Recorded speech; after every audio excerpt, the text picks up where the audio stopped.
Então, conselho de classe. Primeiro, nós temos que saber o conceito, né? Tudo que nós trabalhamos, primeira coisa para entender é o conceito. Então, o que é conselho de classe? É um órgão colegiado de natureza consultiva e deliberativa, só que em assuntos didáticos pedagógicos. Então, o que é consultiva e deliberativa? Então, vai tomar decisões. É forte, né, as decisões que são tomadas no conselho de classe. É um conselho, não é uma pessoa apenas. É um grupo de profissionais, de professores, que vão decidir. Então, consultiva e deliberativa, mas somente pelos aspectos didático-pedagógicos, assuntos didático-pedagógicos. O que quer dizer isso? Quer dizer das decisões pedagógicas, né, dos aspectos das turmas. A turma não está bem, precisa fazer algumas mudanças, o conselho de classe pode decidir. Então, não é só para discutir no momento, ao final do bimestre ou trimestre, as decisões de aprovação ou reprovação do aluno ou desenvolvimento do aluno. O conselho de classe também vai decidir os aspectos didáticos pedagógicos da sala de aula, das turmas, da escola como um todo. Então, é um conselho importante nesse processo de gestão democrática. Por isso que a gente tem que verificar, né? Eu sempre digo, muitas vezes nós não temos consciência da força que tem um conselho. Se o conselho tomou alguma decisão, e também tem que saber as decisões que tomam, continuar nas suas decisões, né? Então, um aluno lá foi reprovado pelo conselho, tá? Então, observou-se que o professor fez de tudo, que no processo foram feitas várias oportunidades, tem que cuidar desses aspectos da lei que nós falamos, né?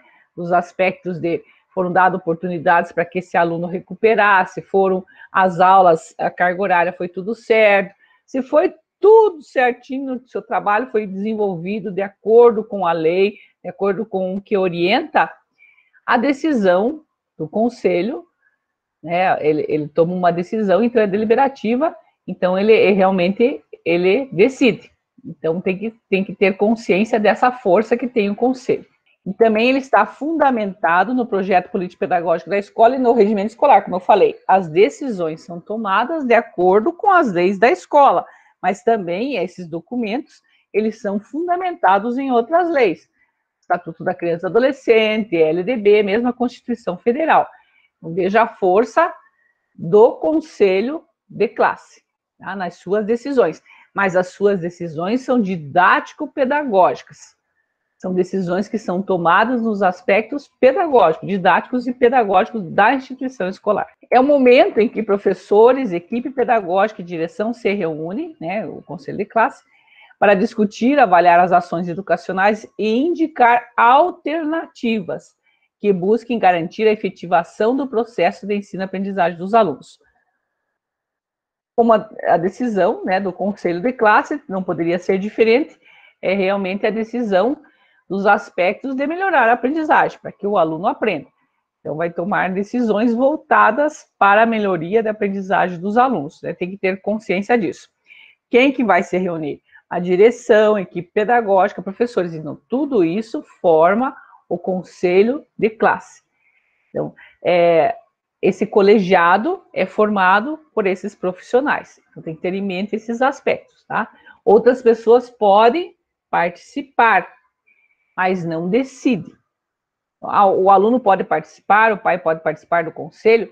Pode, mas como ouvinte, ele não toma decisões, certo? Tem que ter essa diferença, porque se é um órgão colegiado e toma decisões, essas decisões são tomadas de acordo com as leis que acabamos de verificar. O projeto político-pedagógico da escola, o regimento escolar da escola, que são fundamentados nas outras leis maiores, certo?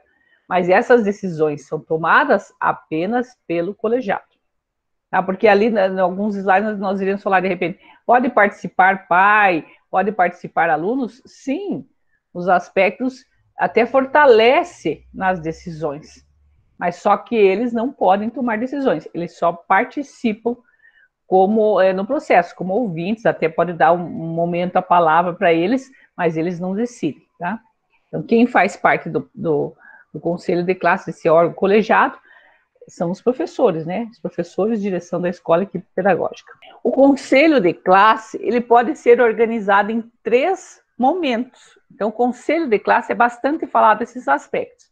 Há esses 3 momentos do conselho de classe, que são essenciais para alcançar os objetivos da melhoria da aprendizagem. Porque se você faz apenas no momento o conselho de classe, muitas vezes o tempo, falta tempo das decisões que são importantes. Então, você precisa organizar nesses 3 momentos, para que os resultados sejam melhores. Quais são esses 3 momentos do conselho de classe?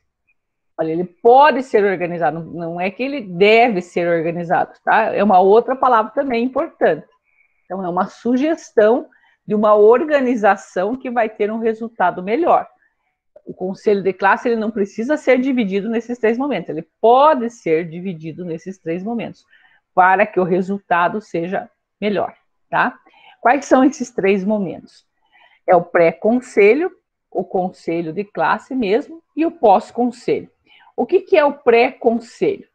O pré-conselho, né, o nome mesmo já está falando, ele é um levantamento de dados do processo de ensino e disponibilização aos conselheiros, que são os professores. Então, o conselho de classe, né, os professores que fazem parte do conselho de classe são chamados de conselheiros, que são os participantes, que são os professores, os que decidem. Para análise comparativa do desempenho dos estudantes. É importante esse aspecto, porque é ali que você vai verificar, junto com outro colega, como que está indo o aluno. Porque muitas vezes é só na sua disciplina. Ou muitas vezes em outras disciplinas está indo bem, está indo mal, e na tua disciplina está indo bem. Então precisa fazer essa reflexão. Porque no conselho de classe, nós não vamos verificar apenas os aspectos do aluno. Nós iremos verificar todo o processo de ensino-aprendizagem. E isso envolve o quê? O conteúdo que o professor trabalha, o professor, a disciplina que ele trabalha. Então, não é apenas do aluno, é de todo o processo de ensino-aprendizagem, certo? Então, no pré-conselho, nós vamos fazer, tipo, essa sondagem, esse levantamento de como que está indo o aluno no processo, né, de aprendizagem, se ele está encontrando dificuldades. Então, ali você vai ter uma noção de como que está se desenvolvendo a aprendizagem em uma determinada turma. É um espaço de diagnóstico. Então, o pré-conselho, ele ajuda nesses aspectos da agilidade do conselho de classe, porque ele vai já diagnosticar. Para que naquele momento do conselho de classe, você não precise ficar vendo como é que o aluno, você já verificou isso antes. Porque no conselho de classe você vai tomar as decisões. Isso é muito importante, principalmente no último trimestre ou bimestre, né, de acordo com cada instituição. Agora o Estado do Paraná está sendo trimestral em todas as escolas. Então é importante esse aspecto do pré-conselho, para que a gente verifique, principalmente agora que nós estamos passando, né, essa situação da pandemia. É bom a gente verificar o processo para, de repente, você observar como é que o aluno está indo num contexto mais amplo, tá? Então, o pré-conselho, ele vai ajudar, auxiliar nesse aspecto de diagnosticar, para que no conselho de classe possamos tomar as decisões. O conselho de classe, então, vou repetir, né? É os 3 momentos do conselho de classe. Primeiro o pré-conselho, daí o conselho de classe em si. É o momento em que todos os envolvidos no processo se posicionam frente ao diagnóstico e vão definir em conjunto as proposições que favoreçam a aprendizagem dos alunos. Então, nesse momento do conselho de classe, é o momento da decisão. É o momento que se vai direcionar os aspectos didáticos pedagógicos. O que vamos desenvolver nessa turma, o que vai ser feito nessa turma, ou a decisão no final do ano, né? Aprovação ou reprovação de acordo com o período que for fazer esse conselho de classe. Mas o conselho de classe em si é o momento das tomadas de decisões deliberativas, né? O que nós vamos fazer? Então, os participantes do conselho, nesse momento do conselho, vão tomar as decisões devidas de acordo com o que observou antecipadamente. Por isso que o pré-conselho auxilia nesse processo, para que essas discussões não sejam feitas no momento da decisão, sejam feitas antes. Você fazendo pré-conselho, o professor observa muito mais como é que está o aluno, como é que está a turma, faz uma reflexão do seu trabalho também, faz uma reflexão do aluno, observa para tomar a decisão no conselho de classe. Certo? Então, por isso que o pré-conselho auxilia, né, nessa agilidade de tomada das decisões.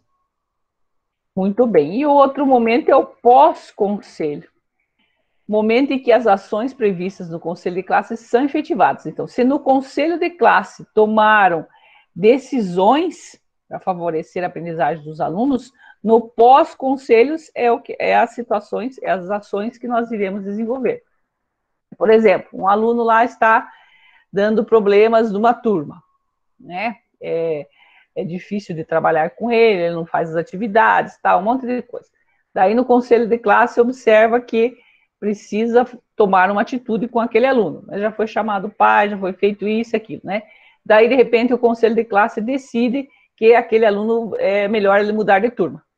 Mudar de turma, porque daí na outra turma ele participa melhor, tal, a outra turma, né, tem um aspecto melhor para ele desenvolver, né? Tomar essa decisão. Daí no pós-conselho, essas decisões serão tomadas. Muda de turma, chama pai, né?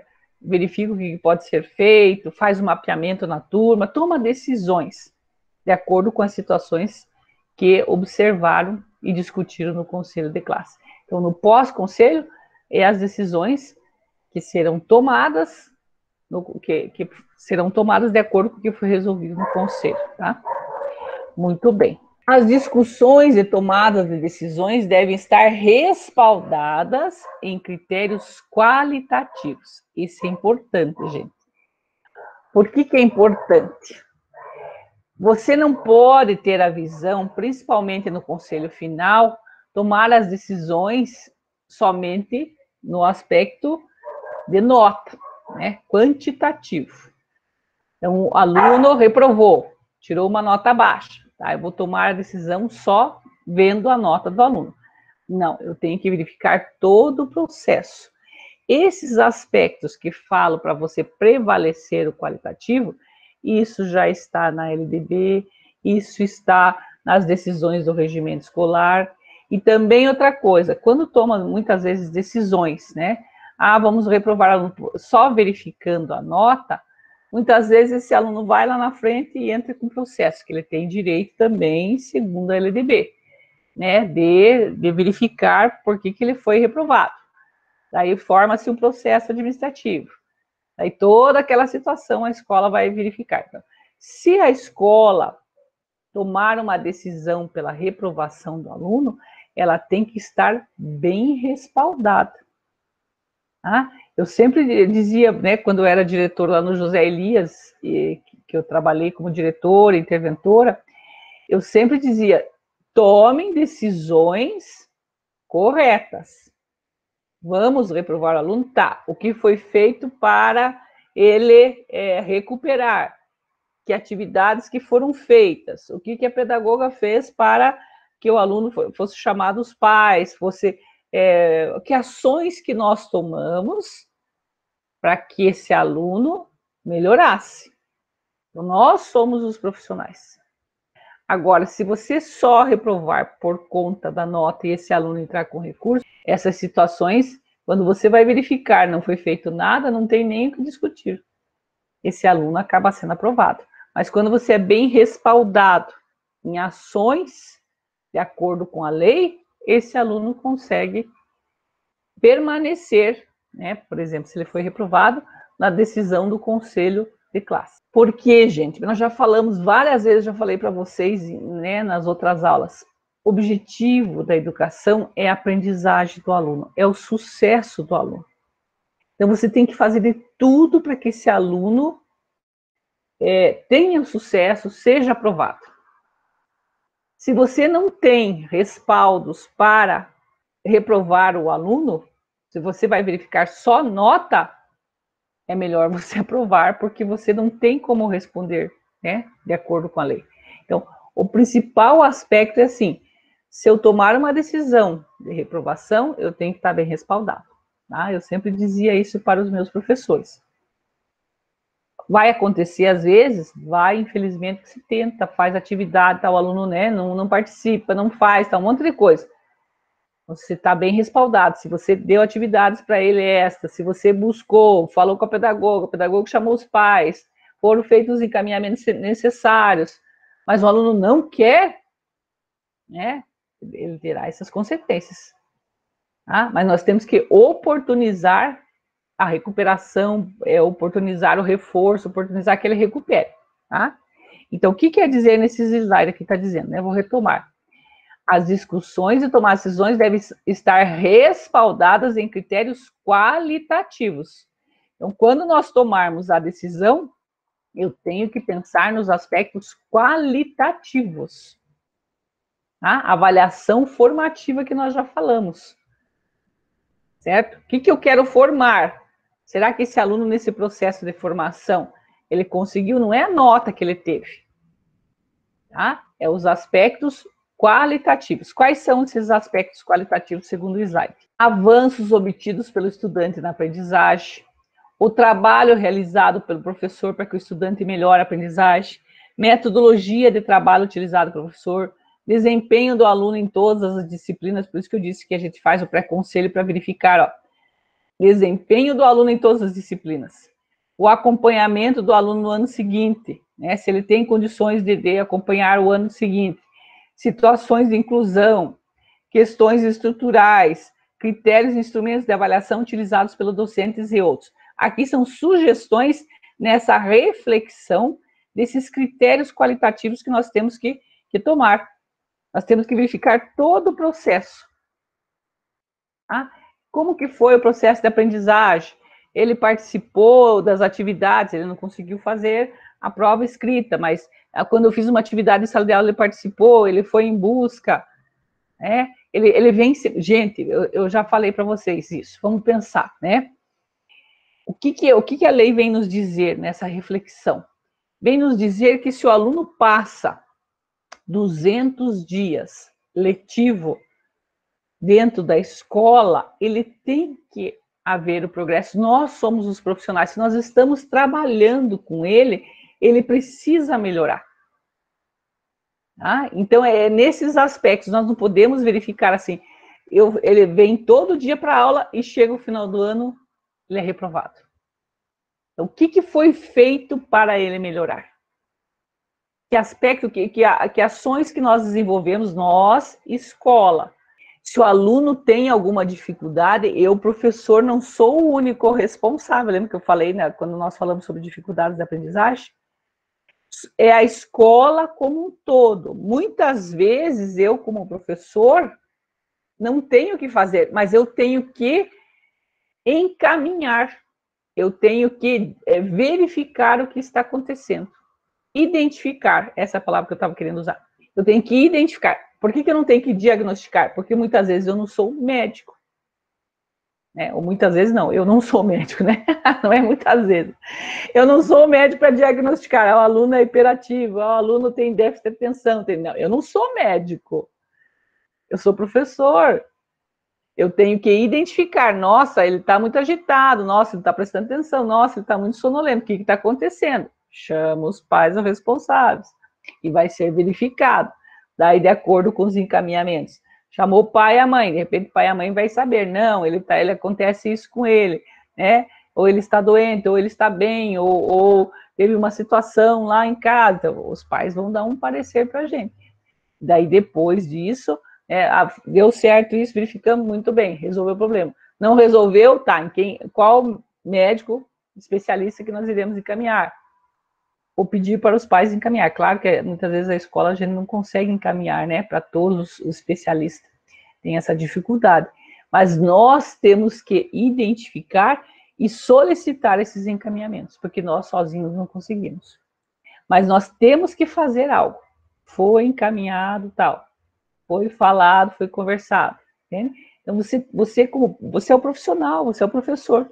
Tem que fazer esses encaminhamentos. E o pedagogo, mais do que nunca, estar acompanhando. Então, o pedagogo tem que estar junto com o professor. Ao final do ano, não é possível um aluno reprovar e o pedagogo não ter feito nada auxiliado nesse processo. Ele deve ter identificado lá no primeiro trimestre ou bimestre, de acordo com a escola, o problema que aconteceu. O aluno está com nota baixa, tá? O que nós vamos fazer? Não vou esperar ele melhorar de nota. Lá no primeiro trimestre ou bimestre está com a nota baixa, vamos fazer algo já, no primeiro conselho de classe. Não esperar o último para dizer assim, reprovou. Daí o que você fez, pedagogo? Tá? Então, esse é o nosso trabalho, a nossa função. Então, o qualitativo prevalece do quantitativo. Nós temos que ter em mente isso. Eu não preciso verificar nota, eu não tenho que ver notas. Eu tenho que ver desempenho. Como diretor, eu fazia essa reflexão com as pessoas. Veja, se no primeiro bimestre, que antes era bimestre, né? O aluno tira a nota 3,5. No segundo bimestre, ele tira 4. No terceiro bimestre, 4,5. E no último bimestre, ele tira 4,8, nem 5, 4,8. Houve um crescimento nesse processo. Se nós formos avaliar por nota, ele não foi aprovado, né? Porque ele não conseguiu a média. Mas se nós formos verificar no aspecto qualitativo, houve o crescimento, cada vez ele foi crescendo um pouquinho mais. Claro que é só uma representação. Eu sempre digo, na educação a gente tem que verificar todo um contexto do trabalho que o professor realizou, várias situações, né, que nós temos que observar. Mas se nós observarmos se houve esse crescimento, com certeza o aluno melhorou. Entende? Então, é nesses aspectos. E nós, como pedagogos, temos que estar firmes, fazendo essas reflexões com os professores, fazendo eles verificarem qual que é o objetivo, é a aprendizagem. Tá? O que foi feito nesse processo? Muitas vezes nós também falhamos como pedagogo, como direção de escola. Então, nós temos também que refletir o nosso trabalho. Pedagogo, o que você fez nesse processo? O que você auxiliou? Então, nós temos que estar atentos, porque senão acaba sendo injusto a reprovação. Cabe à equipe pedagógica a organização, como eu acabei de falar para vocês, a articulação e acompanhamento de todo o processo de conselho de classe, bem como a mediação. Acabei de falar isso para vocês, né? A mediação das discussões que deverão favorecer o desenvolvimento das práticas pedagógicas. Então, o pedagogo não vai falar assim, reprovou, tá, reprovou. Não, vai fazer refletir. Refletir o que? O processo. Professor, o que foi feito? As atividades, se foram feitos os encaminhamentos, daí também vai falar a sua parte. Eu, pedagogo, chamei os pais, falei isso, conversei, houve essa situação, ele melhorou um pouco aqui, ele pode acompanhar o ano que vem. Essas reflexões pedagógicas, essa articulação, é o pedagogo que deve desenvolver. Tá? Então, verifique a importância do pedagogo no conselho de classe, porque senão as decisões seriam tomadas, aprovado ou reprovado, de acordo com a nota. Simplesmente isso. O pedagogo que vai verificar nessas reprovações, essas reflexões, objetivo e aprendizagem do aluno. Tá? Faz essa articulação, faz essa reflexão, né? E como nós verificamos, faz a organização, a articulação e o acompanhamento de todo o processo do conselho de classe. E também, a mediação das discussões. É a equipe pedagógica. Rocha diz o seguinte, em 1984, o conselho de classe é uma reunião dos professores da turma com múltiplos objetivos. Entre outros, destacamos avaliar o aproveitamento dos alunos e da turma como um todo, chegar a um conhecimento mais profundo do aluno e promover a integração dos professores e de outros elementos da equipe da escola. Nós acabamos de falar isso, né? Então, o conselho de classe não é só tomar essas decisões de aprovação e reprovação, é verificar todo o processo. O aluno no grupo, o aluno individual, né, os professores. Então, é essa reflexão do trabalho que está sendo desenvolvido diariamente na escola, né? Então, no conselho de classe se reúne todos com o objetivo de falar de cada turma como que está indo o processo de ensino-aprendizagem, o que nós podemos fazer para melhorar. Vasconcelos diz o seguinte, os conselhos de classe podem ser importantes estratégias na busca de alternativas para a superação dos problemas pedagógicos, comunitários e administrativos da escola. São organizadas através de reuniões durante o ano, onde devem participar professores, pedagogos, direção, alunos ou seus representantes auxiliares de disciplinas e pais. Como nós falamos, pode participar? Sim. Tá? Mas o objetivo, a fim de ter uma visão de conjunto, seu enfoque principal deve ser o processo educativo. Eles podem participar, mas quem decide são os professores, né, direção e pedagogo, certo? Mas nós temos que verificar que essas pessoas, muitas vezes, auxiliam nas nossas reflexões. Eu gostava sempre de levar os alunos, porque eles verificavam que a preocupação da escola era melhorar a aprendizagem. Né? E não era falar mal deles, era falar assim, olha, tal sala, está muito agitada, os alunos não fazem as atividades, não desenvolvem. O que pode ser feito? Vamos verificar ações para melhorar, vamos fazer um mapeamento, fulano lá acabam sendo muito agitados quando estão próximos, então eles ficando longe um do outro, eles poderão participar melhor. As atividades, e os alunos também podem levar as suas reivindicações. E eles levam, né? Veja, tal disciplina lá, a forma que está sendo trabalhada, não é para falar mal de ninguém, nós temos, antes disso, né, antes de eu falar esses aspectos, quando nós vamos verificar a participação de alguém no conselho de classe, que não faz parte do conselho, nós temos que orientar como que deve ser essa participação, mostrar a importância desse colegiado, porque senão vai lá e, eu sempre digo, tudo que nós fazemos dentro da escola, nós temos que fazer de forma organizada, de forma planejada, de forma bem estruturada e fundamentada. Então, vai participar do conselho de classe os alunos ou os pais? Pode participar? Sim, é muito importante, vai auxiliar e vai ajudar. Só que tem que saber o que é o conselho de classe, o que nós vamos discutir e que momentos que eles terão, vai ser dada a palavra para eles também poderem participar. Tá? Então, é muito importante esses aspectos. No nosso trabalho de pedagogo, nós temos que tomar decisões, mas de forma bem estruturada e organizada e planejada. Senão, a confusão é pior, né? Tá? Muito bem. Nessa reunião, devem ser apontadas as necessidades de mudança em todos os aspectos da escola. Devem ser tomadas providências registradas e avaliadas no próximo conselho de classe.